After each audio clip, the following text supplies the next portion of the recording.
రండి, ఈరోజు మన ఆరాధన నిమిత్తమై కీర్తనల గ్రంథము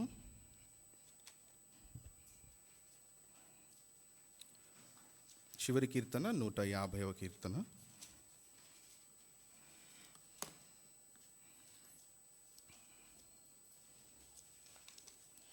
నూట 150వ కీర్తన అందరం కలిసి చదువుదాము. అందరం కలిసి 150వ కీర్తనను బిగ్గరగా చదువుదాము. యెహోవాను స్తుతించుడి, ఆయన పరిశుద్ధాలయమునందు దేవుని స్తుతించుడి. ఆయన బలమును ప్రసిద్ధి చేయు ఆకాశ విశాలమందు ఆయనను స్తుతించుడి. ఆయన పరాక్రమ కార్యములను బట్టి ఆయనను స్తుతించుడి. ఆయన మహాప్రభావమును బట్టి ఆయనను స్తుతించుడి. భూరధ్వనితో ఆయనను స్తుతించుడి. స్వరమండలములతోనూ సితారాతోనూ ఆయనను స్తుతించుడి. తంబురతోనూ నాట్యముతోనూ ఆయనను స్తుతించుడి. తంతి వాద్యములతోనూ పిల్లన గ్రోవితోనూ ఆయనను స్తుతించుడి. మ్రోగు తాళములతో ఆయనను స్తుతించుడి. గంభీర ధ్వని గల తాళములతో ఆయనను స్తుతించుడి. సకల ప్రాణులు యెహోవాను స్తుతించుగాక.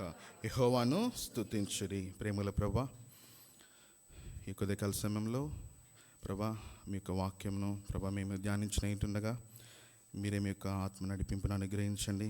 ప్రభా, మిమ్మల్ని ఏ విధంగా స్తుతించాలో మాకు నేర్పించండి. మీ యొక్క పరాక్రమ కార్యములను బట్టి ప్రభా మేము ధ్యానించడానికి సహాయం చేయండి. మీ యొక్క ప్రభావమును మేము ఆలోచించడానికి కృప చూపించండి. ప్రభా తండ్రి, మీ యొక్క దాసునికి మీరే మీ యొక్క కృపను, మీ యొక్క నడిపింపును అనుగ్రహించి మీ బిడ్డల క్షేమాభివృద్ధి నిమిత్తమై మీరే వాడుకొనవలసింది వేడుకొంచు. యేసుక్రీస్తు ప్రభు వారి శ్రేష్టమైన నామంలో స్తుతించి ప్రార్థించాడు వేడుకొంచున్నాం తండ్రి. ఆమేన్. కీర్తనల గ్రంథంలో ఈ యొక్క కీర్తన చివరి కీర్తన, 150వ కీర్తన. ఈ కీర్తనల గ్రంథాన్ని మనము పుస్తకము అని అనము.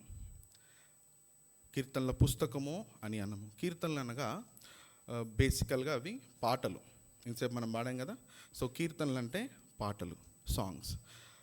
ఈ కీర్తనల గ్రంథము కొన్ని కీర్తనల యొక్క సమూహము. మనకు తెలుసు, మొదటి అధ్యాయము మొదటి కీర్తన పైన మనము చూస్తే కొంత బేసిక్ కీర్తనల గురించినటువంటి అవుట్లైన్ చెప్పి ఈ కీర్తనల ఈ 150 కీర్తనలకి ఏంటి ఈ యొక్క లింక్ అనేది చూసి మనము ధ్యానంలోకి వెళ్దాము. ఈ కీర్తనల మొదటి కీర్తన పైన మీరు చూడగలిగితే ప్రథమ స్కందము అని మనం చూడవచ్చు. ఈ ప్రథమ స్కందం అంటే బుక్ 1. ఈ ఫస్ట్ సెట్ ఆఫ్ శామ్స్లో ఈ కీర్తనల మొదటి స్కందములో లేదా మొదటి భాగములో ఈ మొదటి అధ్యాయం నుంచి 41 అధ్యాయముల వరకు ఇది ప్రథమ స్కందము. కనుక చూడండి, ఒక్కసారి ఈ మొదటి భాగంలో ఉన్నటువంటి చివరి అధ్యాయంలో ఉన్నటువంటి చివరి మాటను ఒకసారి గమనించండి. మొదటి అధ్యాయం నుంచి 41వ లేదా మొదటి కీర్తన నుంచి 41వ కీర్తన వరకు ఒక భాగము. ఈ మొదటి భాగంలో చివరి అధ్యాయము చివరి వచనాన్ని ఒకసారి గమనించండి. ఇశ్రాయేలు దేవుడైన యెహోవా శాశ్వత కాలం నుండి శాశ్వత కాలం వరకు స్తుతింపబడును గాక. స్తుతి యొక్క ప్రస్తావనని మనము ఈ మొదటి భాగము చివరి వచనంలో మనము చూడొచ్చు. అదేవిధంగా ద్వితీయ స్కందము మీరు కింద 42వ అధ్యాయము పైన గమనించవచ్చు. బుక్ 2 ద్వితీయ స్కందము. ఈ ద్వితీయ స్కందము 42వ కీర్తన నుండి 72వ కీర్తన వరకు మనము చూడొచ్చు. చదవండి 72వ కీర్తన. ఈ 2వ స్కందంలో లేదా 2వ భాగంలో ఉన్నటువంటి చివరి అధ్యాయంలోని చివరి మాటని, చివరి వచనాన్ని ఒకసారి చదవండి. ఆయన మహిమగల నామము నిత్యము స్తుతింపబడునుగాక. సర్వభూమియు ఆయన మహిమతో నిండియునుగాక. ఆమేన్, ఆమేన్. చూడండి, ఇక్కడ కూడా స్తుతిని గురించినటువంటి ప్రస్తావన. ఆయన మహిమగల నామము నిత్యము స్తుతింపబడునుగాక. కింద 73వ కీర్తనకి పైన మనము తృతీయ స్కందము బుక్ 3 ఈ యొక్క 3వ భాగాన్ని మనము చూడొచ్చు. ఈ 3వ భాగము తృతీయ స్కందము 73వ కీర్తన నుండి 89వ కీర్తన వరకు ఉంది. ఇప్పుడు ఈ తృతీయ స్కందంలో ఉన్నటువంటి చివరి అధ్యాయంలోని చివరి మాటను ఒకసారి గమనించండి. చూడండి, ఇక్కడ కూడా యెహోవా నిత్యము స్తుతి నొందునుగాక. స్తుతి యొక్క ప్రస్తావన. ఇప్పుడు చూడండి, చతుర్థ స్కందము అదే 90వ కీర్తన పైన చతుర్థ స్కందం అనగా 4వ భాగము బుక్ 4.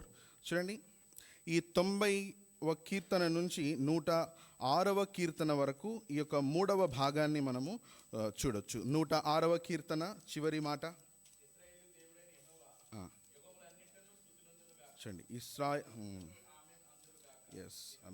ఇశ్రాయేలు దేవుడైన యెహోవా యుగములన్నిటిలను స్తుతినందునుగాక, ప్రజలందరూ ఆమేన్ అందురుగాక. ఎస్. సో 4వ భాగము బుక్ 4 ఈ చతుర్థ స్కందము చివరి అధ్యాయము చివరి మాట కూడా ఎక్కడ తీసుకొస్తాం? చివరికి స్తుతి దగ్గర తీసుకొస్తాం. మరి పంచమ స్కందము అనగా ఈ 5వ భాగము బుక్ 4లో ఉన్నటువంటి చివరి మాట కూడా ఏమై ఉండాలి? చూడండి, దేవుడు ఈ యొక్క కీర్తనల గ్రంథం యొక్క అరేంజ్మెంట్ని దేవుడు ఎలా చేయించాడో గమనించండి. చివరి భాగము పంచమ స్కందంలో ఉన్నటువంటి కేవలం చివరి అధ్యాయం మాత్రమే కాదు, 46వ అధ్యాయం నుంచి 46, 47 ఒకసారి చూడండి. 46వ అధ్యాయము మొదటి వచనం, యెహోవాను స్తుతించుడి. 147వ కీర్తన, యెహోవాను స్తుతించుడి. 148వ కీర్తన, యెహోవాను స్తుతించుడి. 149వ కీర్తన, యెహోవాను స్తుతించుడి. 150వ కీర్తన, యెహోవాను స్తుతించండి. ఈ యొక్క కీర్తనలన్నింటినీ మనం ఒక పర్వతాల్లాగా మనము భావిస్తే, అనేకమైనటువంటి పర్వతాలని మనము చూస్తూ చూస్తూ చివరికి ఏ పర్వతం దగ్గరికి రావాలి? యెహోవా దేవుణ్ణి స్తుతించేటువంటి స్తుతి పర్వతం దగ్గరికి రావాలి. కనుక ఈ కీర్తనల గ్రంథంలో చాలా రకాలైనటువంటి కీర్తనలను మనము గమనించవచ్చు. చాలా కీర్తనలు దేవుని మీద ఆధారపడుతూ దేవుని యొక్క సహాయం కోరుతూ రాసినటువంటి కీర్తనలు భక్తులు ఆ కీర్తనలు రాశారు. కొన్ని కీర్తనలు వారు దేవుని యొక్క భక్తులు పాపం చేసినప్పుడు పశ్చాత్తాపంతో కూడినటువంటి ప్రార్థనను వారు చేయటము మనం గమనించవచ్చు. 32వ కీర్తన, 51వ కీర్తన ఇలా. తర్వాత మరణ భయము చేత శత్రువుల చేత తరమబడుతూ రాసినటువంటి కీర్తనలు అనేకమైనవి ఉన్నాయి. తర్వాత దేవుని యొక్క సంకల్పములు, దేవుని యొక్క ఉద్దేశములను గురించి తెలియజేసేటువంటి కీర్తనలు ఉన్నాయి. ఇంకా దేవుని యొక్క కుమారుని గురించి అనగా దేవుని యొక్క కుమారుడి గురించి అనగా మెస్సియానిక్ సామ్స్ మనము 2వ కీర్తన చూడొచ్చు. ఇలా అనేకమైనటువంటి కీర్తనలు డిఫరెంట్ కీర్తనల్ని మనము ఈ యొక్క కీర్తనల గ్రంథంలో చూడొచ్చు. ఇంకొక మంచి జీవితం ఎలా ఉంటుంది అనేటువంటి కీర్తనలు, ఈ విధంగా అనేకమైనటువంటి కీర్తనల టైప్స్ని మనము ఈ యొక్క కీర్తనల గ్రంథంలో మనము గమనించవచ్చు. ఈ యొక్క మొదటి కీర్తనలో మనం గమనించగలిగితే ఎక్కడ ఆరంభమవుతుంది ఈ యొక్క కీర్తనల పుస్తకం యొక్క జర్నీ ఎక్కడ ఆరంభమవుతుందంటే, దేవుని మీద ఆధారపడుతూ దేవుని యొక్క ధర్మశాస్త్రమందు ఆనందించేటువంటి ఒక జీవితం దగ్గర ఆరంభమయ్యి చివరిగా ఎక్కడ ముగుస్తూ ఉంది? స్తుతి. కనుక ఈ కీర్తనల గ్రంథం అంతా కూడా మనల్ని ఎక్కడి వరకు నడిపిస్తూ ఉందంటే దేవుణ్ణి స్తుతించేటువంటి పరిస్థితి వైపు మనల్ని నడిపిస్తూ ఉంది. కనుక ఈ యొక్క కీర్తనల పుస్తకం యొక్క పర్పస్, ఉద్దేశము ఏంటి? దేవుణ్ణి మనము స్తుతించడము. కనుక దేవుణ్ణి స్తుతించడము అనేటువంటిది చాలా ప్రాముఖ్యమైనటువంటి విషయము.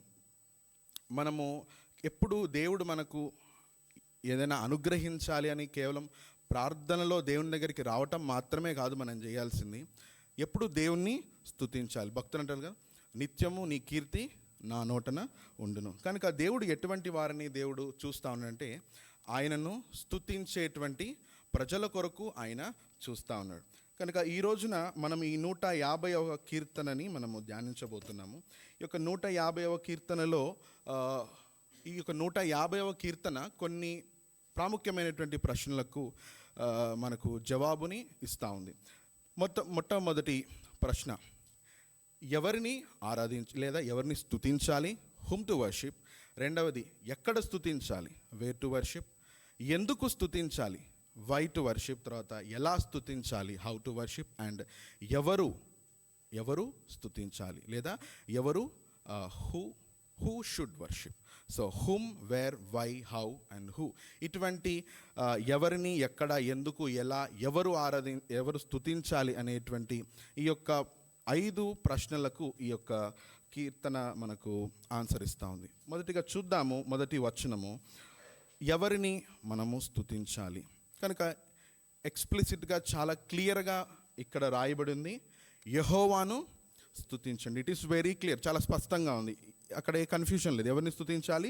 యెహోవాను స్తుతించాలి. తర్వాత రెండవ లైన్ చూడగలిగితే దేవుని స్తుతించాలి, తర్వాత ఆయనను స్తుతించాలి. ఇక్కడ 3 మాటలు రాయబడ్డాయి. ఏంటి? మొదటిది యెహోవాను స్తుతించండి, రెండవది దేవుని స్తుతించండి, మూడవది ఆయనను స్తుతించండి. మొదటిగా ఇక్కడ యెహోవాను స్తుతించండి. మన బైబిల్స్లో యెహోవాను స్తుతించండి అని ఉంది, కానీ ఒరిజినల్గా రాయబడినటువంటి ఆ టెక్స్ట్లో, హీబ్రూ టెక్స్ట్లో ఇక్కడ ఒకటే వర్డ్ ఉంది, హల్లెలూయా. హల్లెలూయా, దేవుని స్తుతించండి అని మనకు ఈ యొక్క సెంటెన్స్ ఉంది కదా, ఈ ఫ్రేజ్. కానీ ఒరిజినల్ టెక్స్ట్లో మనం గమనించగలిగితే హల్లెలూయా అని, యా అనగా యాహ్వే, యెహోవా దేవునికి ఉన్నటువంటి ఆ నామము. చూడండి, దేవుడు మొట్టమొదటిసారిగా మోషేకి తన యొక్క నామాన్ని దేవుడు బయలుపరుచుకుంటాడు కదా. నిర్గమకాండము 3:13 దేవా, మరి నేను ఇశ్రాయేల్ ప్రజల దగ్గరికి వెళ్ళినప్పుడు వాళ్ళు నీ అంటే ఆ దేవుడి పేరేంటని వారు అడిగినప్పుడు నేనేం చెప్పాలన్నప్పుడు ఎస్. సో ఇక్కడ దీన్ని మనం కొంచెం స్పష్టంగా అర్థం చేసుకునే ప్రయత్నం చేద్దాం. అక్కడ ఉన్నవాడను అనువాడనని 2 మాటలు కాదు, ఉన్నవాడను అనేవాడను అని కాదు, నేను ఉన్నాను అని అనేవాడను. I am that I am, నేను ఉన్నవాడను. కనుక ఇక్కడ యాహ్వేలో ఉన్నటువంటి ఆ ఒక్క యా అనేటువంటి పదము, తర్వాత స్తుతించండి, స్తుతికి సంబంధించిన హల్లేల్ అనేటువంటి ఈ 2 మాటల యొక్క కలయిక ఈ హల్లేలుయా అనేటువంటి పదము. కనుక హల్లేలుయా అనగా దేవుని స్తుతించండి. ఇంగ్లీష్లో ప్రైజ్ ద లార్డ్ మనం చెప్పుకుంటాం కదా, ప్రైజ్ ద లార్డ్. కనుక దేవుణ్ణి స్తుతించండి. ఎవరు ఈ యాహ్వే అనగా ఈ యెహోవా ఎవరు? ఈ దేవుడు ఎవరు?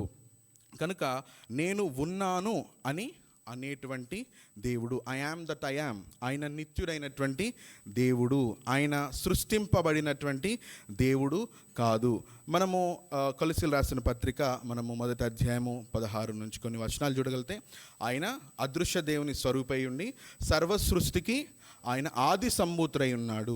కలిగి ఉన్నవేవియు ఆయన లేకుండా కలగలేదు. ఆయనను బట్టి, ఆయన కోసము, ఆయన ద్వారా సమస్తము సృష్టింపబడి ఉన్నాయి. కనుక ఈ దేవుడు ఎటువంటి దేవుడు? ఎవరి చేత సృష్టించబడినటువంటి దేవుడు. మనము ఇప్పుడు ఎవరిని ఆరాధించాలి? హూమ్ షుడ్ వి వర్షిప్ అనే పాయింట్ దగ్గర. కనుక ఎవరిని ఆరాధించాలి? యెహోవాను స్తుతించాలి. ఆ యెహోవా అంటే ఏంటి? నేను ఉన్నాను, ఇంకా ఉండువాడను, ఉండేటువంటి వాడను, నిత్యత్వం నుంచి నిత్యత్వం వరకు ఉండేటువంటి ఆ దేవుడు, ఆ దేవుని మనము స్తుతించాలి. ఇక్కడ నెక్స్ట్ మాట దేవుని స్తుతించండి ఉంది. కనుక దేవుడు అనే దగ్గర ఏల్, ఏల్ అనేటువంటి మాటని అక్కడ వారు ఒరిజినల్ టెక్స్ట్లో వాడటం జరిగింది. ఏల్, ఏల్ అనగా మనం చాలాసార్లు L Elyon, L షద్దాయ్, L Rohi, L Bethel ఇట్లాంటి పదాలని మనం వాడుతూ ఉంటాం కదా, బైబిల్లో మనము చూస్తూ ఉంటాం. కనుక అక్కడ వాడినటువంటి ఏల్ అనేటువంటి మాటని ఇక్కడ ఈ మొదటి వచనంలో వాడబడింది. కనుక ఎవరిని మనం ఆరాధించాలి? యాహ్వే అనగా నిత్యుడైనటువంటి ఆ తండ్రిని, తర్వాత ఆ సర్వశక్తిమంతుడైనటువంటి ఆ దేవుణ్ణి మనము ఆరాధించాలి. కనుక మన ఆరాధన అనేటువంటిది కేవలము ఆ దేవుడికి మాత్రమే మనము చెల్లించాలి. చాలాసార్లు నేను ఈ యొక్క మాటని స్పష్టంగా మీ మధ్యలో క్లారిఫై చేస్తూ వచ్చా. యాహ్వే అనగా, యెహోవా అనగా కేవలము తండ్రి అయిన దేవుడు మాత్రమే కాదు, కేవలము తండ్రి అయిన దేవుడు మాత్రమే కాదు. మనం ఎవరిని స్తుతించాలి? త్రిత్వమైనటువంటి ఆ 3 వ్యక్తులను కలిపిన ఆ ఒక్క దేవుణ్ణి మనము స్తుతించాలి. ఆయన పేరే యెహోవా. యెహోవా అనేటువంటి నామము, నేను ఉన్నవాడను అనేటువంటి నామము ఆ 3 దేవుడిలో ఉన్నటువంటి ఆ 3 దైవ వ్యక్తులకు వర్తించేటువంటి పదము. కనుక తండ్రి అయిన దేవుడు మన పట్ల చూపించేటువంటి ఆ ప్రేమను బట్టి మనం ఆయన స్తుతించాలి. రెండవది, కుమారైనటువంటి దేవుడు మన కొరకు చేసే విమోచనమును బట్టి మనం ఆయన స్తుతించాలి. తర్వాత పరిశుద్ధాత్మ దేవుడు ఆ విమోచనమును మన దగ్గరికి తీసుకొచ్చిన విధానాన్ని బట్టి ఆయన్ని స్తుతించాలి. కనుక మన వర్షిప్ లేదా మన స్తుతి it should be undivided worship. అనగా చాలాసార్లు ఆలోచించండి, మనం ఆరాధించేటప్పుడు, దేవుని స్తుతించేటప్పుడు చాలా రన్ అవుతూ ఉంటాయి మన లైఫ్లో చాలా విషయాలు. కనుక మన మైండ్ అంతా చాలా విషయాల్లో డివైడ్ అయిపోయింది. దేవుడు అటువంటి ఆరాధనని ఆయన కోరుకోవట్లేదు, అన్డివైడెడ్ వర్షిప్ని. అనగా ఆయనను మాత్రమే ఫోకస్గా పెట్టుకొని మన లైఫ్లో ఆయన మాత్రమే స్తుతించాలని దేవుడు డిమాండ్ చేస్తూ ఉన్నాడు. పరలోకంలో యెషయా గ్రంథం 6వ అధ్యాయంలో మనం గమనించగలిగితే దేవదూతలు దేవుణ్ణి ఆరాధిస్తూ ఉన్నాయి. వారికి ఎటువంటి వేరే సెకండ్ థాట్ లేదు. కేవలము దేవుని స్తుతించడం కొరకే దేవుడు వాటిని సృజించుకున్నాడు. కనుక వారు కూడా పరలోకంలో పరిశుద్ధుడు పరిశుద్ధుడు పరిశుద్ధుడు అని మానక దివారాత్రములు దేవుణ్ణి స్తుతిస్తూ ఉన్నాయి. మన వర్షిప్ అంతా కూడా చాలాసార్లు వ్యక్తులపైకి వెళ్తూ ఉంటుంది, లేదా మన పిల్లలపైకి, మన పిల్లల్ని ఎక్కువగా స్తుతించడము, మన భార్య గురించి, మన భర్త గురించి, మన కుటుంబం గురించి, మన స్టేటస్ గురించి, మన ధనం గురించి, మనకున్నటువంటి material stuff of this world, అనగా ఈ మొబైల్స్, గ్యాడ్జెట్స్, కార్స్, నాకు ఇంతుంది అంతుంది, వీటి గురించిన స్తుతి చాలాసార్లు మనము వ్యక్తుల సంభాషణలో మనం గమనిస్తాం. కనుక ఎక్కడైనా దేవుని బిడ్డలు 2-3 లేదా 10 మంది, 100 మంది, 1000 మంది ఎక్కడ కూడుకున్నా కూడా అక్కడ దేని గురించినటువంటి ప్రస్తావన ఉండాలి? దేవుని గురించినటువంటి ప్రస్తావన, దేవుని స్తుతించడం గురించినటువంటి ప్రస్తావన మాత్రమే ఉండాలి. మనం ఒక వస్తువు కొనుక్కున్నాం అనుకోండి, చెప్పాలి దేవుడు ఎంత ప్రేమ గలవాడు, ఆయన ఈ వస్తువుని మనకు ఇచ్చాడు. ఒక కారో, ఒక బండి, ఒక సైకిలో, ఒక ఫోన్, చూడండి దేవుడు ఎంత మంచివాడు, ఆయన కృపచేత మనం దీన్ని పొందుకున్నాం అని మనం కనుక అనలేకపోతే చాలా విచారకరమైన పరిస్థితి. నాకు తెలిసిన ఒక బ్రదర్, ఆయన వాళ్ళ అమ్మతో అమ్మ ప్రైజ్ లార్డ్ అమ్మ, వాళ్ళ భార్యతో అమ్మ దేవుడు ఎంత మంచివాడు, చూడండి మనకి ఎంత భలే ఇచ్చాడు దేవుడు ఇవన్నీ. ఆయన మాటలు వింటున్నప్పుడు చాలా సంతోషంగా అనిపిస్తూ ఉంటుంది. అంటే ప్రతి విషయంలో దేవుణ్ణి ఆయన ప్రస్తావించడం, దేవుని గురించి ఆయన మాట్లాడడం. కనుక ఈ యొక్క 150వ కీర్తన మనకు నేర్పించిందంటే, ఎక్కడున్నా ఏ పరిస్థితిలో ఉన్నా జీవితాంతము మన నోట ఉండాల్సింది దేవుని యొక్క స్తుతి మాత్రమే. కనుక స్తుతించటము, ఇక్కడ స్తుతి అనేటువంటి మాటని మనం గమనిస్తాం. ఈ స్తుతించడం అంటే ఏంటి? స్తుతించడం అంటే ఏంటంటే, మనము ఏ దేవుణ్ణైతే మనము స్తుతిస్తున్నామో ఆ దేవుడి గురించినటువంటి స్పష్టమైన అవగాహనని, ఆయన ఎవరో మనము ఎరిగి ఆయన గురించి మనము కీర్తించటము, గణపరచటము, శ్లాఘించటమే స్తుతించటము. అర్థమవుతుంది కదా? ఏ దేవుణ్ణి మనము స్తుతిస్తున్నామో ఆ దేవుని గురించి స్పష్టమైన ఎరుక కలిగి, ఆ స్పష్టమైన గ్రహింపు కలిగి ఆయనను మనము వివరించటమే స్తుతించుట. కనుక మొదటి ప్రశ్న ఏంటండి? ఎవరిని స్తుతించాలి? ఎవరిని స్తుతించాలి మనము? యెహోవా అనేటువంటి నామము కలిగినటువంటి ఆ దేవుని, నిత్యుడైనటువంటి ఆ దేవుని మనము స్తుతించాలి. మొదటి వచనంలో 2వ భాగానికి వద్దాము. ఏంటి 2వ ప్రశ్న? చెప్పండి. ఎక్కడ స్తుతించాలి? మొదటిది ఎవరిని స్తుతించాలి అనేటువంటి ప్రశ్న మనము చూసాము. 2వది ఎక్కడ స్తుతించాలి, వేర్ టు వర్షిప్. ఈ యొక్క కీర్తనలోనే, ఈ వచనంలోనే మనకు ఆన్సర్ ఉంది. ఆయన పరిశుద్ధాలయమునందు దేవుని స్తుతించండి, ఆయన బలమును ప్రసిద్ధి చేయు ఆకాశ విశాలమందు ఆయనను స్తుతించండి. దీన్ని కొంచెం అర్థం చేసుకునేటువంటి ప్రయత్నం చేద్దాము. ఈ కీర్తన రాసింది ఇశ్రాయేలీలు, అనగా ఇశ్రాయేలు ప్రజలు. కనుక వారి కోణంలోంచి మనం ఆలోచించేటువంటి ప్రయత్నం చేద్దాం. పరిశుద్ధాలయం నుంచి అనగా ఆ రోజున ఇశ్రాయేలు ప్రజలు వారి మధ్యలో దేవుని యొక్క సన్నిధి ప్రత్యక్ష గుడారంలో ఉండేది. తర్వాత వారు దేవాలయాన్ని నిర్మించుకోవడం జరిగింది.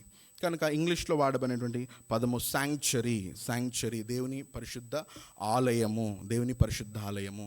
కనుక వారి దృష్టిలో భూమి మీద దేవుని యొక్క మందిరం మొదలుకొని ఆకాశం అనగా పరలోకం వరకు, మొత్తం ఈ భూమి నుండి ఆకాశం వరకు మనం ఎక్కడ ఉన్నా ఏం చేసినా కూడా దేవుణ్ణి స్తుతించాలి.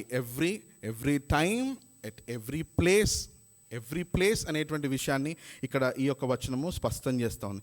అనగా ఆయన పరిశుద్ధాలయంలో దేవుని స్తుతించాలి, మరియు ఆకాశ విశాలమందు అంటే భూమి ఆకాశము ఈ మధ్యలో మనము ఎక్కడ ఉన్నా కూడా మనము ఆయనని స్తుతించాలి. 2వది ఇక్కడ ఆకాశము ఏం చెప్తా ఉంది? ఆకాశము ఆయన యొక్క బలమును ప్రసిద్ధి చేస్తూ ఉంది. Heavens declare his glory. కనుక మొదటి ప్రశ్న ఏంటది? ఎవరిని మనము స్తుతించాలి. 2వది ఎక్కడ స్తుతించాలి? ఎక్కడ ఉన్నా స్తుతించాలి. భూమి మీద ఉన్నా, భూమి మీద ఎక్కడున్నా, ఏ ప్రాంతంలో ఉన్నా, ఏ పరిస్థితిలో ఉన్నా ఏం చేయాలి? దేవుని స్తుతించాలి. రైట్. మూడవ ప్రశ్నకి మనము చూద్దాము, ఎందుకు స్తుతించాలి? ఇది the key point, heart of the psalm. ఎందుకు స్తుతించాలి? Why to worship? సో ఇక్కడ మనం చూసినప్పుడు యెహోవాను స్తుతించుడి, ఆయన పరిశుద్ధాలయం దేవుని స్తుతించండి, ఆయన బలమును ప్రసిద్ధి చేయు ఆకాశ విశాలమందు ఆయన స్తుతించండి. రెండవ వచనం గమనించండి, ఆయన పరాక్రమ కార్యములను బట్టి ఆయనను స్తుతించాలి, ఆయన మహాప్రభావం బట్టి ఆయన స్తుతించాలి. ఆయన పరాక్రమ కార్యములను బట్టి we have to praise God for his mighty deeds, అనగా ఆయన చేసేటువంటి పరాక్రమ కార్యములను బట్టి ఆయన స్తుతించాలి. రెండవది ఆయన మహాప్రభావమును బట్టి. ఇంగ్లీష్లో we have to praise because of his excellent greatness. His greatness is so excellent. ఆయన ప్రభావము ఎంతో మహిమ గలది కాబట్టి ఆయన స్తుతించాలి. ఇక్కడ రెండు, వాట్ హీ హ్యాస్ డన్, అనగా ఆయన కార్యములు ఎటువంటివి, ఆయన చేసిన పరాక్రమ కార్యములు ఎటువంటివి అది తెలుసుకొని దాన్ని బట్టి ఆయన స్తుతించాలి. రెండవది ఆయన ఎవరు, ఎందుకు ఆయన అంత గ్రేట్, ఎక్సలెంట్లీ గ్రేట్, ఎందుకు ఆయన ప్రభావం అంత గొప్పది అనే విషయము ఎరిగి ఆయన స్తుతించాలి. మొదటిగా ఆయన కార్యములు ఎటువంటివో మనము చూద్దాం. ఆయన కార్యములు ఎటువంటివి? Mighty deeds. చాలా పరాక్రమైనటువంటి కార్యాలని దేవుడు బైబిల్లో మనము దేవుడు చేయటం మనం గమనిస్తాము. మొట్టమొదటిది దేవుని కార్యములలో చాలా అద్భుతమైనటువంటి మార్వెలస్ లేదా మైటీ డీడ్ ఏంటి అంటే, ఆదికాండములో 1వ అధ్యాయంలో మనం చూడొచ్చు సృష్టిని. దేవుడు సృష్టించినటువంటి అద్భుతమైనటువంటి సృష్టిని మనం గమనించినప్పుడు ఆయన చేసింది ఏంటి అని మనకు అర్థమవుతూ ఉంటుంది. కనుక ఈ విశాలమైనటువంటి విశ్వాన్ని, అనంతమైనటువంటి హద్దులు లేని విశ్వాన్ని దేవుడు సృజించాడు. ఎన్నో నక్షత్రాలను, ప్లానెట్స్ని, తర్వాత గ్యాలక్సీస్ని దేవుడు సృష్టించాడు. చూడండి, ఒక్క నక్షత్రము నుంచి ఇంకో నక్షత్రం పోవాలంటే చాలా లైట్ ఇయర్స్ డిస్టెన్స్ ఉంటుంది, దాన్ని మనం కొలవలేము. So the universe is so vast. అటువంటి విశాలమైనటువంటి విశ్వాన్ని దేవుడు సృష్టించాడు. కనుక దేంట్లో నుంచి ఏ ముడి పదార్థము, ఏ రా మెటీరియల్ వాడి దేవుడు ఈ విశాలమైనటువంటి సృష్టిని దేవుడు సృష్టించాడు? అవుట్ ఆఫ్ నథింగ్, శూన్యములో నుంచి దేవుడు సమస్తాన్ని దేవుడు సృష్టించాడు. కనుక ఇక్కడ శూన్యంలో నుంచి సమస్తాన్ని సృష్టించాడు అనేటువంటి మాటకి ఎక్స్ నీలియో అనేటువంటి మాట వాడబడి, అనగా out of nothing God created this marvellous and wonderful creation. ఈ సృష్టిని మనం గమనించినప్పుడు దేవుని యొక్క ప్రభావము, ఆయన యొక్క కార్యములు ఎంత పరాక్రమమైనటో మనకు అర్థమవుతుంది. రోమీలు రాసిన పత్రిక 1వ అధ్యాయంలో మనం గమనించవచ్చు. 1వ అధ్యాయం 21వ వచనంలో, ఏలైనగా దేవుని గురించి తెలియసక్యమనేదో అది వారి మధ్య విశదమై ఉన్నది. చదవండి ఎవరైనా, ఆయన నిత్యశక్తియు. చదవండి 20 వచనం నుంచి లేదా 19వ వచనం నుంచి. ఎందుకనగా దేవుని గురించి తెలియసక్యమైనది ఏదో అది వారి మధ్య విశదమై ఉన్నది. చాలా క్లియర్గా ఉంది. దేవుడు అది వారికి క్లియర్గా చేశాడు, విశదపరిచాడు. ఏంటేంటి? ఆయన అదృశ్య లక్షణములు, అనగా ఆయన నిత్యశక్తియు, దేవత్వము, జగదుత్పత్తి మొదలుకొని సృష్టింపబడిన వస్తువులను ఆలోచించటం వలన తేటపరచు. కనుక వారు నిరత్తరులై ఉన్నారు. కీర్తన 19వ అధ్యాయంలో కూడా మనము దేవుని యొక్క సృష్టిని గురించిన విషయాల్ని మనము గమనించవచ్చు.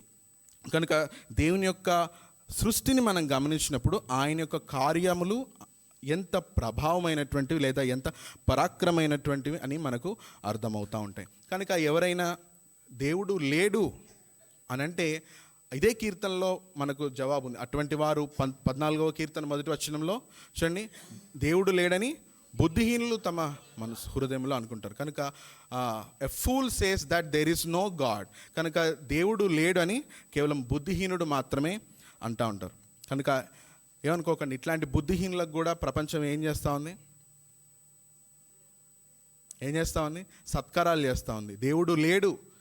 దేవుడు లేడని వాదించే వారికి పెద్ద పెద్ద స్టేజ్లు వేసి, లైటింగ్లు వేసి, పెద్ద పెద్ద PhD పట్టాలు ఇచ్చేసి వాళ్ళని ఈ యొక్క లోకము వారిని సత్కరిస్తూ ఉంది. కానీ చాలా స్పష్టంగా దేవుని యొక్క వాక్యం చెప్తా ఉంది. ఒక రోజున వారు క్రీస్తు న్యాయపీఠం ఎదుట నిల్చున్నప్పుడు వారి మనస్సాక్షి వారిని గద్దిస్తూ ఉంటుంది. కనిపించలేదా నీకు ఇంత అద్భుతమైనటువంటి సృష్టి? కనిపించలేదా? దేవుడు లేడు అని ఎట్లా నువ్వు అన్నావు?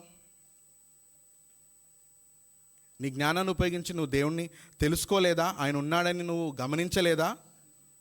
కాబట్టి వారు ఒక రోజున దేవుని ఎదుట నిరుత్తరులై ఉంటారు. రైట్. కనుక దేవుని యొక్క సృష్టిని మనం గమనించినప్పుడు ఆయన యొక్క పరాక్రమైనటువంటి కార్యములు ఎంత గొప్పవో మనకు అర్థమవుతూ ఉంటాయి.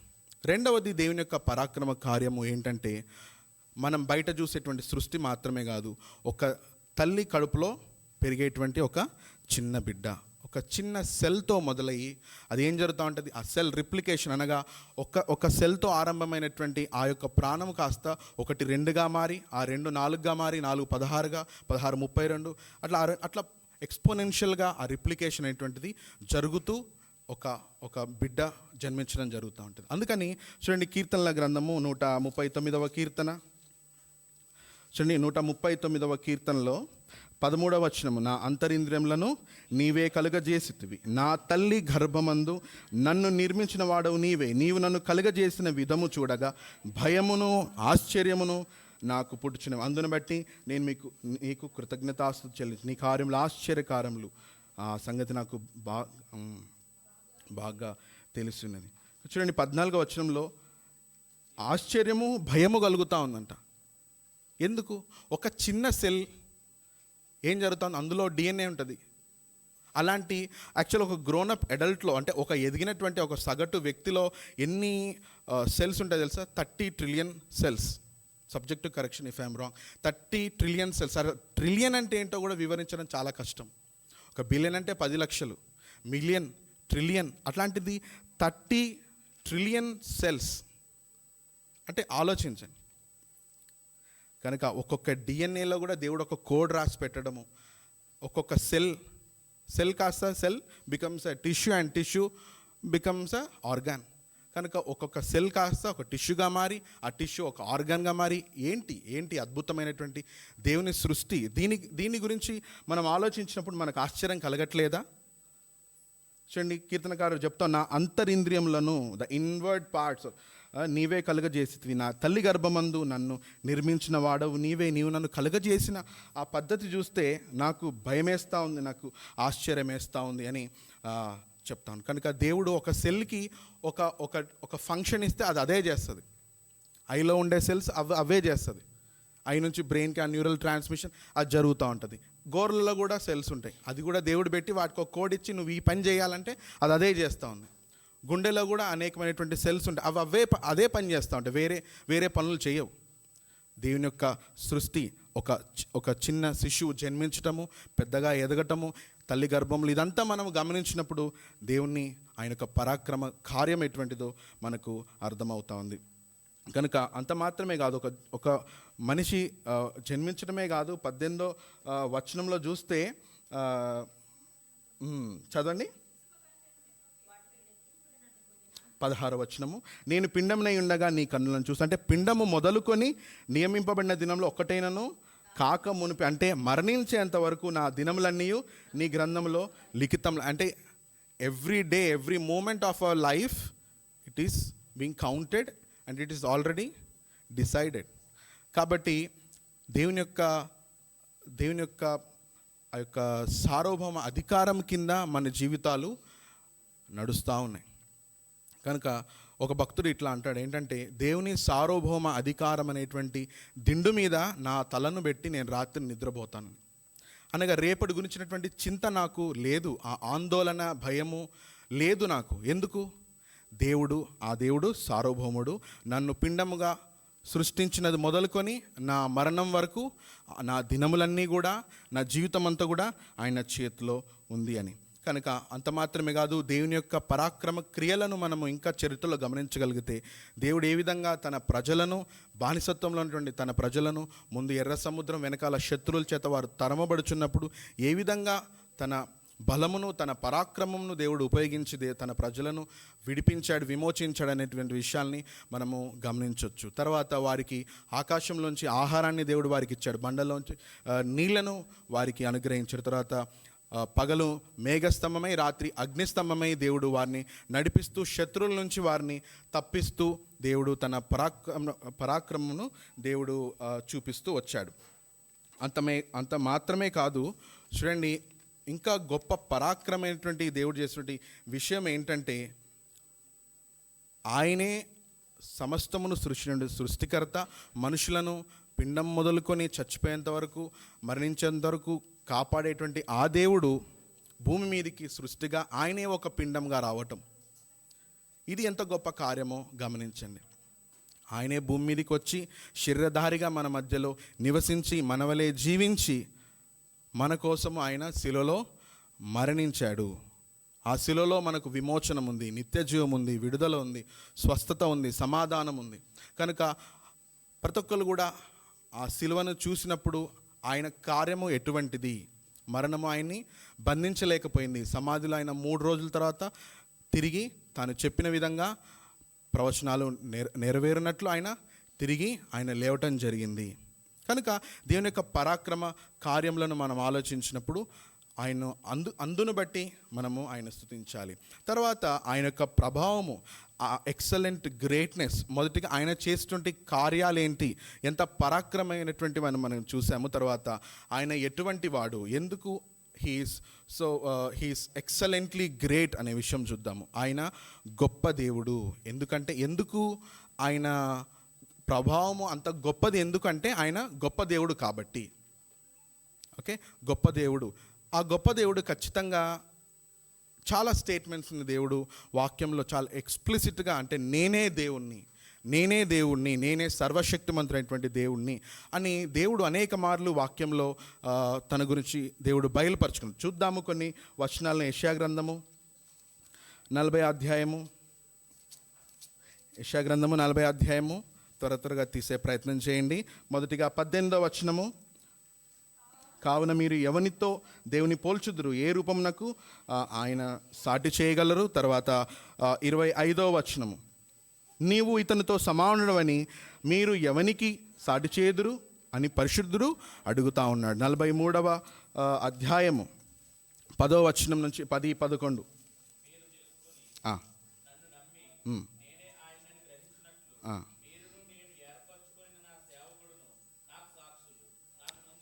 నాకు ముందుగా ఏ దేవుడు లేడు, నాకు తర్వాత ఏ దేవుడును లేడు. 44వ అధ్యాయము 6-7 వచనాలు, ఇశ్రాయేలు రాజైన యెహోవా వారి విమోచకుడైన సైన్యములకు అధిపతి యెహోవా ఇలా సెలవిచ్చున్నాడు, నేను మొదటివాడను కడపటివాడను, నేను తప్ప ఏ దేవుడును లేడు అని ఆయనే చెప్తా ఉన్నాడు. చూడండి, ఇంకా 46వ అధ్యాయము 9వ వచనం, 46, దేవుడను నేనే, మరి ఏ దేవుడును లేడు, నేను దేవుడను, నన్ను పోలినవాడెవడు. ఇలా అనేకమైనటువంటి విషయములను మనము దేవుడు తన గురించి, తన ప్రభావము ఎంత గొప్పది, ఆయన ఎటువంటి వాడని దేవుడు వాక్యంలో బయలుపరుచుకుని ఈ 66 పుస్తకాలు కలిగినటువంటి ఈ యొక్క గ్రంథాన్ని మనము చదవగలిగితే ఆ దేవుడు ఇంకా ఎంత గొప్పవాడు, ఆయన పరాక్రమం ఎటువంటిది, ఆయన ప్రభావం ఎటువంటిది, ఆయన శక్తి ఎటువంటిది, ఆయన జ్ఞానం ఎటువంటిది అనే విషయాలు మనకు అర్థమవుతూ ఉంటాయి. కనుక ఈ దేవుడు సర్వశక్తిమంతుడైనటువంటి దేవుడు, ఆయనే నిత్యుడు, ఆయన తప్ప వేరే దేవుడు లేడు. ఆయన సర్వజ్ఞాని అయినటువంటి దేవుడు, సర్వము ఎరిగినటువంటి దేవుడు. ఆయన జ్ఞానమునకు మితి లేదు. ఆయన బుద్ధి జ్ఞాన బాహుల్యములు, ఆయనకు ఒక బుద్ధి జ్ఞాన బాహుల్యములు అవి ఎంతో గొప్పవి. అంత మాత్రమే కాదు, ఇందా చెప్పినట్టు ఆయన సార్వభౌముడు. కనుక మన జీవితంలో జరిగే ప్రతీది కూడా ఆయన సార్వభౌమ అధికారం కింద, ఆయన చిత్తము చెప్పున జరుగుతూ ఉంది. అందుకోసమే ఇందా చెప్పినట్టు ఆయన సార్వభౌమ అధికారం అనే దిండు మీద మనం రాత్రి పడుకొని ప్రశాంతంగా పడుకొనగలుగుతున్నాం. ఈ కీర్తనకారుడు చూడండి, కీర్తనలో 3వ కీర్తనలో భక్తుడు అంటూ ఉంటాడు. చూడండి 5వ వచనము, యెహోవా నాకు ఆధారము కావున నేను పండుకొని నిద్రపోయి మేలుకొందును, 10,000 మంది దండెత్తి నా మీదకి వచ్చి మోహరించినను నేను భయపడను. ఎందుకు? ఈ కీర్తనకారుడైనటువంటి దావీదు మహారాజుకు తెలుసు ఆయన ఆయన నమ్మేటువంటి దేవుడు ఎంత సార్వభౌముడో తెలుసు. కాబట్టి ఆయనే నాకు ఆధారము, నేను ప్రశాంతంగా పడుకొని నిద్రపోయి మేల్కొంటాను. నా మీదికి 10,000 మంది వచ్చినా, నన్ను నా చుట్టూ మోహరించినా నేను భయపడను. కనుక ఈ విధంగా మన దేవుడు ఎటువంటి వాడు అనేటువంటి విషయము చూసాం. అందును బట్టి ఆయన ఆరాధించాలి. మొదటి పాయింట్, ఎవరిని మనము స్తుతించాలి, అది దానికి సమాధానం చూసాము. రెండవది, ఎక్కడ స్తుతించాలి, ఎక్కడైనా ఆయన్ని స్తుతించాలి అనేటువంటి, ఎక్కడ ప్రతి చోట ఆయన్ని మనము స్తుతించాలి. ఆయన స్తుతిని గురించినటువంటి ప్రస్తావన మన సంభాషణలో, మన జీవితంలో ప్రతి చోట ఉండాలి. ఎప్పుడు ఆయన గురించినటువంటి స్తుతి మన నోట ఉండాలి అని చూసాం. తర్వాత ఎందుకు స్తుతించాలంటే ఆయన యొక్క పరాక్రమ కార్యములను బట్టి, ఆయన చేసినటువంటి కార్యములు ఎటువంటివో తెలుసుకొని ఆయన్ని స్తుతించాలి. రెండవది, ఆయన ఎవరో ఎరిగి, ఆయన ప్రభావము ఎంత గొప్పది అని ఎరిగి ఆయన్ని స్తుతించాలి. తర్వాత 4వ ప్రశ్న, ఎలా స్తుతించాలి? మరి ఈ దేవుణ్ణి మనము ఎలా స్తుతించాలి? 3వ వచనంలోకి రండి. 3, 4, 5 వచనాలు కలిపి ఒకసారి చదువుదాము.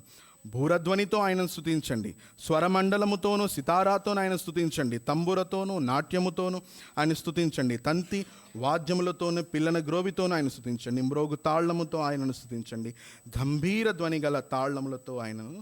చాలా స్పష్టంగా ఉంది ఎలా స్తుతించాలో కూడా వాక్యము చెప్తా ఉంది. చెప్పండి, ఎలా స్తుతించాలంట? అంటే ఒక పాయింట్లో చెప్పాలంటే మ్యూజిక్తో స్తుతించాలి అండ్ డ్యాన్స్, నాట్యంతో స్తుతించాలి. ఇక్కడ అనేకమైనటువంటి మ్యూజికల్ ఇన్స్ట్రుమెంట్స్ ఇక్కడ చెప్పబడ్డాయి. చిన్న మ్యూజిక్ టీచర్ కాబట్టి దాని గురించి నాకు కొంచెం అవగాహన ఉంది.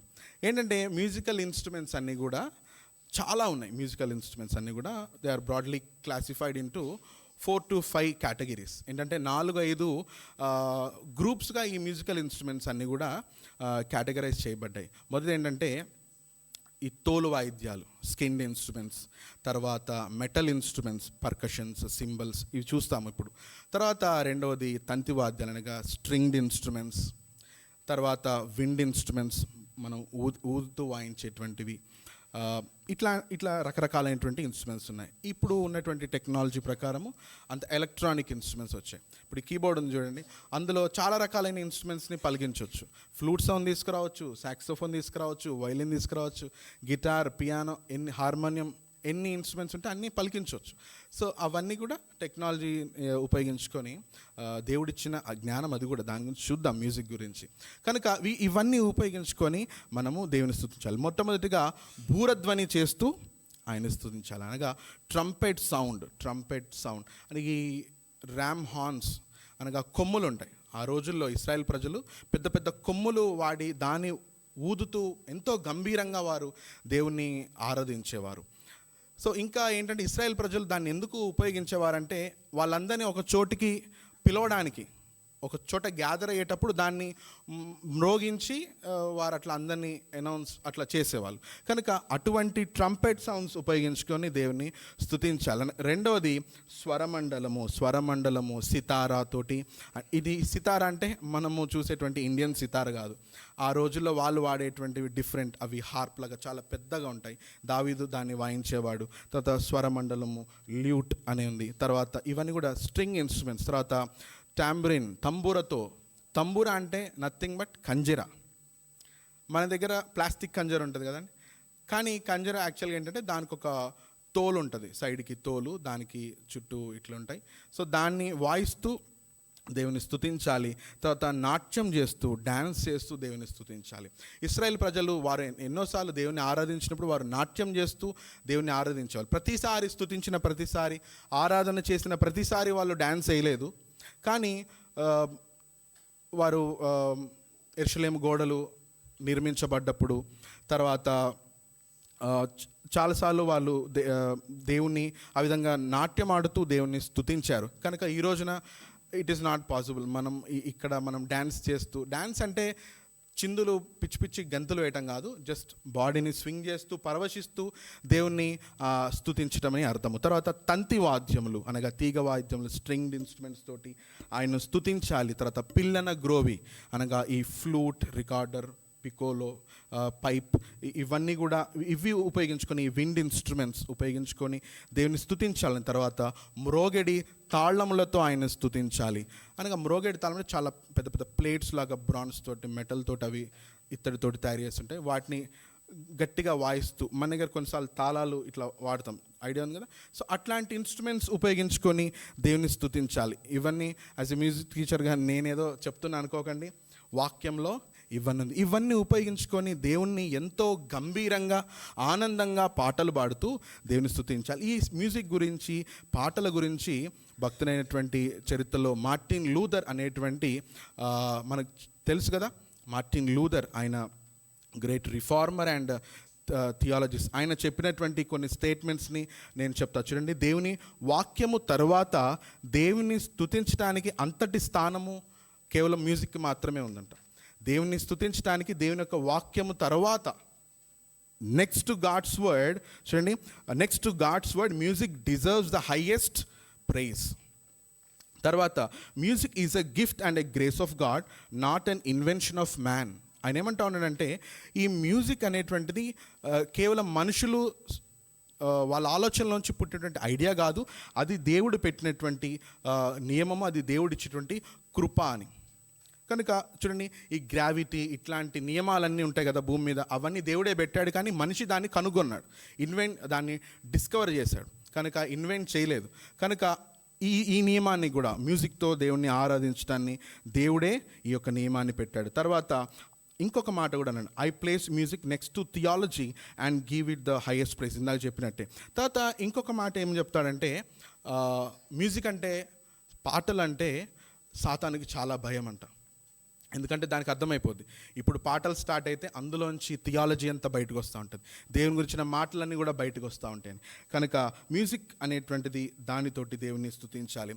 చాలామంది ఆర్గ్యూ చేస్తూ ఉంటారు, పాటలు పాడేటప్పుడు మ్యూజిక్ వాయించొద్దు అని.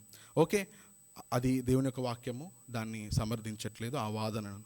తర్వాత ఇంకొంతమంది అంటే దాన్ని ఇంకా ఓవర్గా దాన్ని ఇది అదే వినిపిస్తుంది, మన మాటలేమి పాటలేమి వినిపించవు. అది కూడా బోత్ ఎక్స్ట్రీమ్స్ కూడా రాంగ్. దేవుని యొక్క వాక్యము ఒక శృతిబద్ధంగా, ఒక లయబద్ధంగా, ఒక ప్రాపర్ రిథమ్ తోటి పిచ్లో దేవుణ్ణి స్తుతించాలి, ఆయన ప్రభావం బట్టి, ఆయన పరాక్రమం బట్టి అని దేవుని యొక్క వాక్యం చెప్తోంది. మనం ప్రకటన గ్రంథం 5వ అధ్యాయంలో దేవుని వాయిద్యంతో స్తుతించటము చూడొచ్చు. తర్వాత ఎఫెసీయుల రాసిన 5వ అధ్యాయంలో, కొలస్సీ 3లో అనేక సార్లు కొత్త నిబంధనలో కూడా సంగీతంతో దేవుని స్తుతించడము. కనుక ఎస్, సో ఈ మార్టిన్ లూథర్ ఎందుకు ఈ మాటలు అన్నాడంటే ఆయన కూడా ఒక మ్యూజిషియన్ కాబట్టి ఆయన చెప్తా ఉన్నాడు ఏంటంటే, I can preach God's word using music and songs. దేవుని యొక్క సంగీతం ఎందుకు అంత ప్రాముఖ్యమైందంటే, దాన్ని ఉపయోగించుకొని, ఆ పాటల్ని, ఆ సంగీతాన్ని ఉపయోగించుకొని నేను దేవుని యొక్క వాక్యాన్ని మరింతగా నేను ఇతరులకు చెప్పొచ్చు అని ఆయన అన్నాడు. కాబట్టి ఈ యొక్క మ్యూజిక్కి అంత ప్రాధాన్యత ఉంది. కనుక పాటలతోటి, సంగీతముతోటి, నాట్యముతోటి దేవుణ్ణి స్తుతించాలి. ఎలా స్తుతించాలి అనేది కూడా మనము చూసాము. కొన్నిసార్లు మౌనంగా ఉండి కూడా దేవుని స్తుతించవచ్చు. సీఎంలో మౌనంగా ఉండటం దేవుని స్తుతించడమే. కొన్ని సందర్భాల్లో మౌనంగా దేవుని స్తుతించవచ్చు. కనుక మన సంఘంలో కూడా మనం ఏం చేస్తాం, వాక్యం తర్వాత అంత ప్రాధాన్యతను పాటలకు ఇస్తాం. ఎందుకంటే పాటలంటే అవేవో మన అన్న చెప్తాను చాలా టైంపాస్గా పాడేవి, ఏదో అందరు వచ్చేదాకా టైంపాస్ చేద్దాము, కూర్చొని 4 భజన చేసుకుందాం, అట్లాంటివి కాదు. పాటల్లో ముఖ్యంగా హెబ్రోన్ గీతాల్లో, సియోను గీతాల్లో చాలా రిచ్ థియాలజీని మనం గమనించవచ్చు. ఇవన్నీ కూడా హెబ్రోన్కి సంబంధించిన వ్యక్తులే వాటిని రాయలేదు. చాలా కొన్ని పాటలు అరువు తెచ్చుకున్న పాటలు కూడా ఉన్నాయి. అనగా ఆంధ్రప్రదేశ్లో కీర్తనలోంచి ఉన్నాయి, కొన్ని తమిళ్లోంచి, కొన్ని హిందీలో నుంచి, కొన్ని ఇంగ్లీష్లో నుంచి, చాలా ఓల్డ్ ఇంగ్లీష్ హిమ్స్ని తెలుగులో ట్రాన్స్లేట్ చేసి వాటిని ఇందులో ఇన్కార్పొరేట్ మన పుస్తకంలో చేర్చడం జరిగింది. కనుక వాటిని మనం పాడుతున్నప్పుడు నిజంగా వాటికి అంత మనం పాడుతూ దేవుని యొక్క సంగీతానికి, పాటలకు అటువంటి ప్రాధాన్యతను మనము ఇస్తున్నాం మన సంఘంలో కూడా. చివరి ప్రశ్న చెప్పి నేను ముగిస్తాను. మరి ఎవరు స్తుతించాలి? సకల ప్రాణులు. ఎస్, సకల ప్రాణులు, జీవమున్న ప్రతీది, ఊపిరున్న ప్రతీది ఆయన్ను స్తుతించాలి. ఎందుకు? అపోస్తుల కార్యం 17:25 ఆయన అందరికీ జీవంను ఊపిరిని దయచేసేవాడు ఆయనే కాబట్టి శ్వాస తీసుకుంటున్న ప్రతి ఒక్కళ్ళు ఆయన స్తుతించాలి. మన గుండె కొట్టుకుంటుందంటే ఆయన స్తుతించాలి. కాబట్టి భూమి మీద ప్రాణులు, పరలోకంలో ఉన్న దూతలు, ఇంకా ఈ సృష్టిలో ఉన్న జీవం ఉన్న ప్రతీది కూడా దేవుని స్తుతించాలి. కనుక చివరి మాట ఏం చెప్తా ఉంది? సకల ప్రాణులు యెహోవాను స్తుతించుదురుగాక, యెహోవాను స్తుతించండి. మరొకసారి ఒక కీర్తన చదువుకొని మనం ముగించుకుందాం. యెహోవాను స్తుతించుడి, ఆయన పరిశుద్ధ ఆలయమందు దేవుని స్తుతించుడి, ఆయన బలమును ప్రసిద్ధి చేయి ఆకాశ విశాలమందు ఆయన స్తుతించుడి, ఆయన పరాక్రమ కార్యములను బట్టి ఆయన స్తుతించుడి, ఆయన మహాప్రభావం బట్టి ఆయన స్తుతించుడి, బూరధ్వనితో ఆయన స్తుతించుడి, స్వరమండలంతో సితారాతో ఆయన స్తుతించండి, తంబురతోనూ నాట్యముతో ఆయన స్తుతించండి, కంతి వాద్యములతోనూ పిల్లన గ్రోవితో ఆయన స్తుతించండి, మ్రోగు తాళములతో ఆయన స్తుతించండి, గంభీర ధ్వని గల తాళముతో ఆయన స్తుతించండి. సకల ప్రాణులు యెహోవాను స్తుతించురుగాక, యెహోవాను స్తుతించండి. ప్రైజ్ ద లార్డ్, హల్లెలూయా అనేటువంటి మాట చివరిగా వాడబడింది. దేవుడు ఈ యొక్క మాటలను ఉపయోగించుకొని మనము దేవుని వ్యక్తిగతంగా మనము ఆరాధన చేద్దాము.